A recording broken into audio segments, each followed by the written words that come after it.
જો ભગવતીબેને ચટણીની શરૂઆત કરી દીધી છે, તો આમાં શું શું ઉમેર્યું છે તે? આદુ, મરચું, ધાણા ભાજી, નમક અને 2 ચમચી દહીં.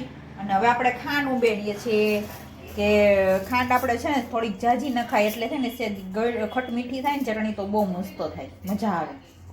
આદુ, મરચું, ધાણા ભાજી, નિમક અને ખાંડ અને 2 ચમચી જેટલું દહીં, અને પછી એને મિક્સર જારમાં આવે. જો આપણે દહીં સરસથી ઘરનું દહીં છે, દહીં ઉમેરી દઈશું. દહીંની ચટણી બનાવવાની છે. આ બધું આપણે આદુ, મરચું, ધાણા ભાજી, ખાંડ અને દહીં, જો આપણે એટલી ચટણી બનાવવાની છે. અને આપણે આ બધું ક્રશ થઈ ગયું છે, તો હવે આમાં ઉમેરી દઈશું.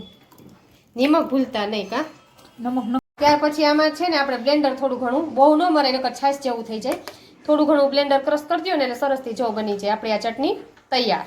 જો દહીંની ચટણી ભજીયા સાથે બનાવજો તમે બધા, એકદમ તમને ભજીયા તમે એક